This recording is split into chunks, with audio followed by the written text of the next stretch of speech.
Hello students, welcome to my YouTube channel Chandra mathematics classes. इस video में मैं आप लोगों को MT2 लीनियर अलजेब्रा के अंतर्गत पिछले वर्षों में डुअल बेसिस पर बेस्ड पूछे गए क्वेश्चन को सॉल्यूशन के साथ बताने जा रहा हूँ। पहला क्वेश्चन मैंने लिया जून 2017 से। क्वेश्चन है given the basis 101, 121 and 001 of R cube determine its dual basis. तो हम यहाँ पर कैसे इस बेसिस का डुअल बेसिस फाइंड आउट करेंगे।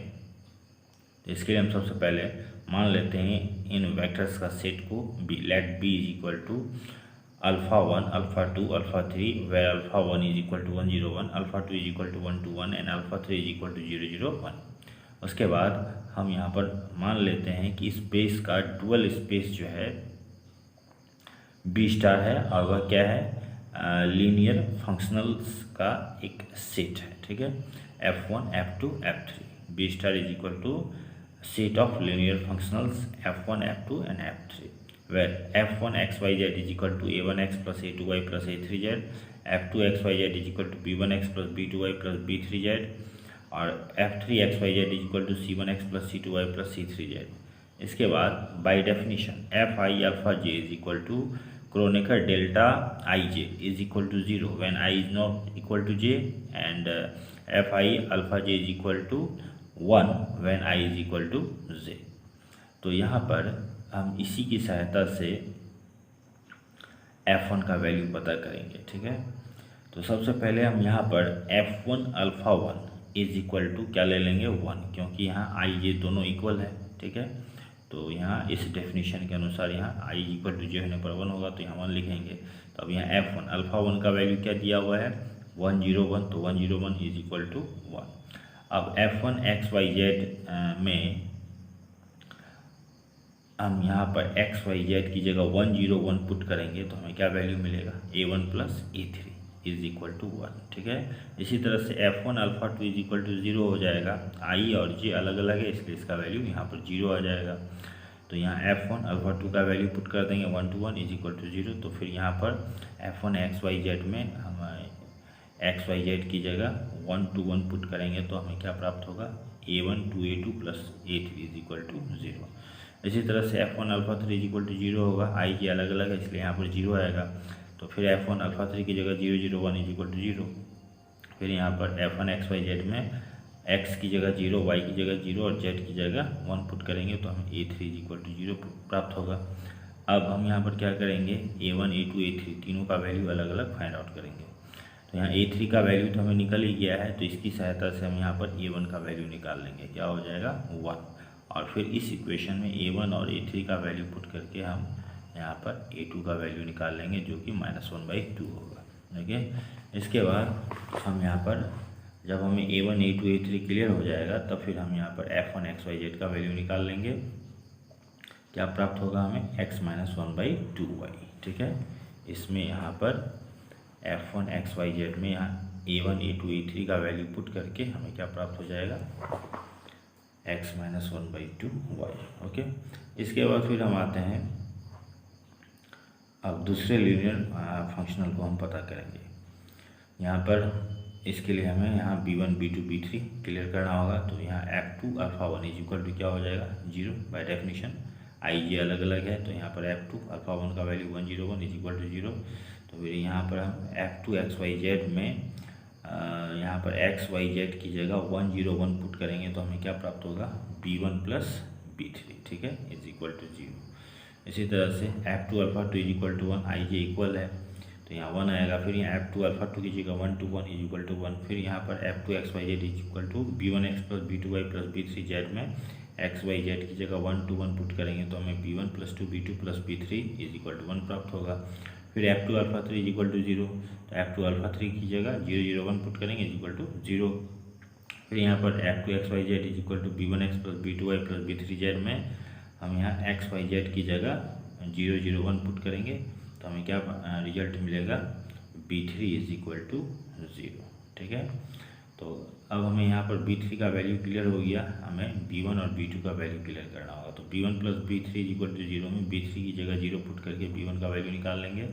फिर इस इक्वेशन में b1 plus 2b2 plus b3 is equal to 1 में हम b3 और b1 का वैल्यू पुट करके b2 का वैल्यू प्राप्त कर लेंगे। तो हम यहाँ V2 का वैल्यू क्या प्राप्त होता है 1/2।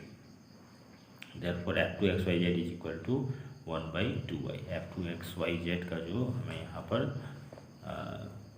ये वैल्यू दिया हुआ है b1x plus b2y plus b3z, इसमें हम b1 b2 b3 का वैल्यू पुट करेंगे तो हमें क्या रिजल्ट मिलता है 1/2y। ओके, फिर अब हम F3xyz को पता करना चाहेंगे तो इसके लिए सबसे पहले हमें यहाँ पर C1x C1 C2 C3 पता करना होगा। तो हम यहाँ सबसे पहले क्या करेंगे F3 alpha 1 is equal to 0, ठीक है। इसी तरह से F3 alpha 2 is equal to 0 और F3 alpha 3 is equal to 1, इसका सहारा लेंगे। इसी की सहायता से C1 C2 C3 पता कर लेंगे।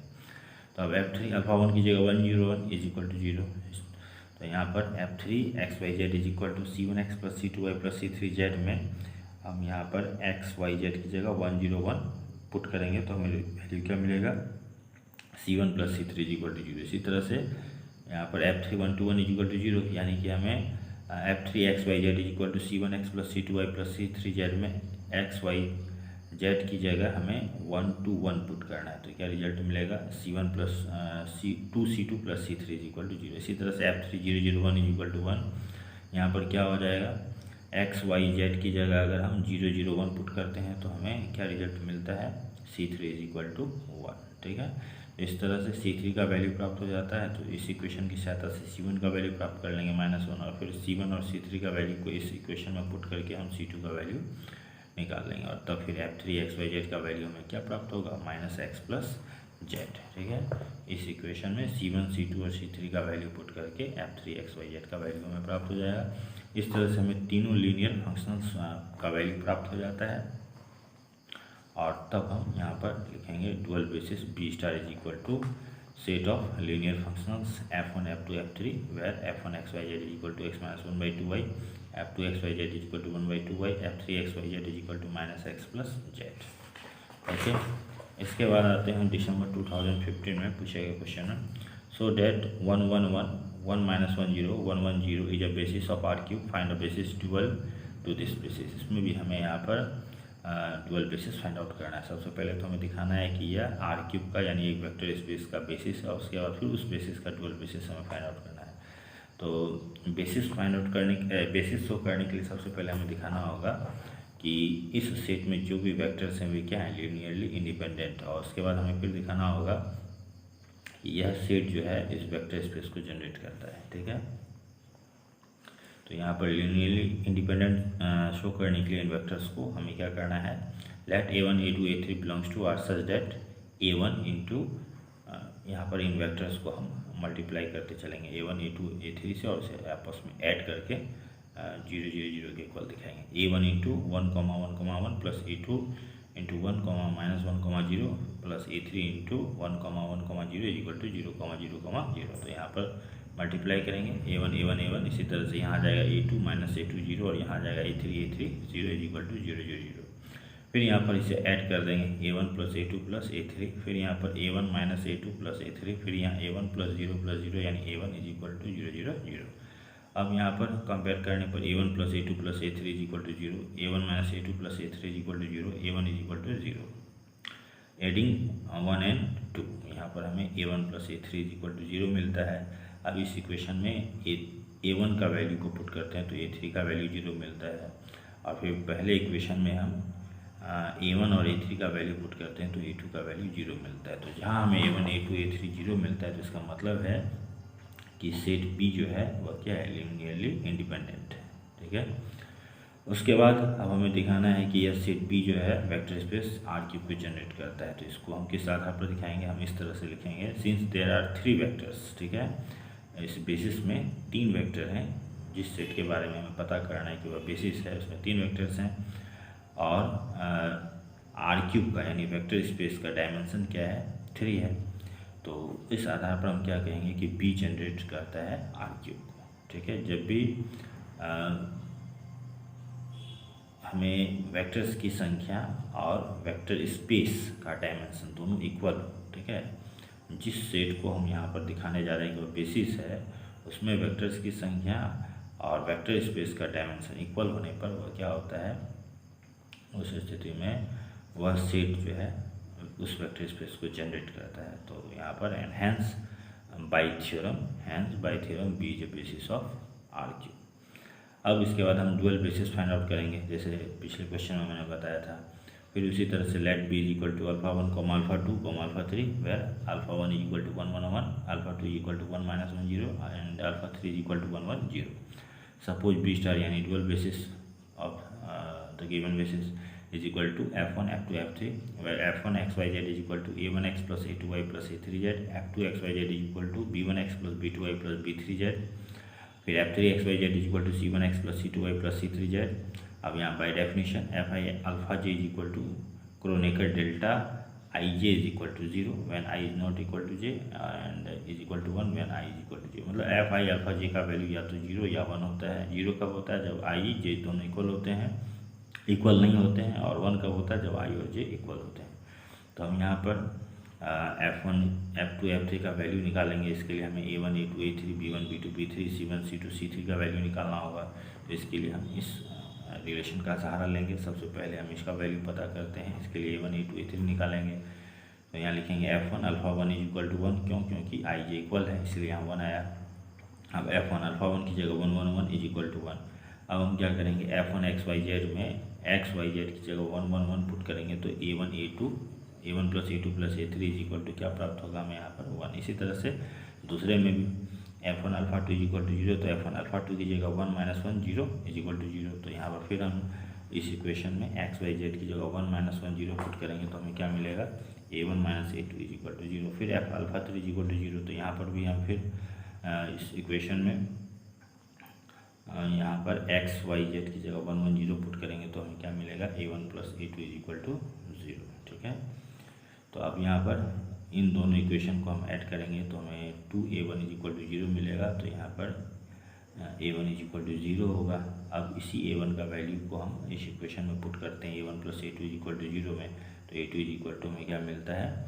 0। ठीक है, अब a3 का वैल्यू इस इक्वेशन में a1 और a2 का वैल्यू पुट करेंगे तो हमें a3 का वैल्यू क्या मिलेगा? 1 ही मिलेगा। तो हम यहाँ पर लिखेंगे, यहाँ पर दिखा देंगे कि a3 का वैल्यू क्या है? 1 है। और जब हमें a1 a2 a3 का वैल्यू निकल जाता है तब फिर हम f1 xyz का वैल्यू निकाल देंगे।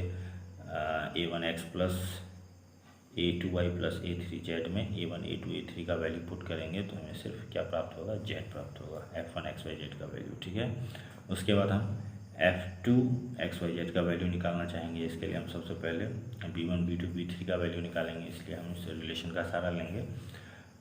f2 alpha 1 is equal to 0, अलग अलग है i j। यहाँ f2 alpha 2 is equal to 1, i j equal है f2 alpha 3 is equal to 0। फिर यहाँ f2 अल्फा 1 की जगह 1 1 1 पुट कर देंगे is equal to 0, f2 alpha 2 की जगह 1 minus 1 0 is equal to 1, f2 alpha 3 1 1 0 is equal to 0। फिर यहाँ पर f2 xyz is equal to क्या है? b1x plus b2y plus b3z। तो उसमें हम xyz की जगह 1 1 1 पुट करेंगे तो b1 plus b2 plus b3 is equal to 0। इसी तरह से हमें यहाँ पर रिजल्ट मिलेगा b1 minus b2 is equal to 1 और यहाँ पर मिलेगा b1 plus b2 is equal to 0।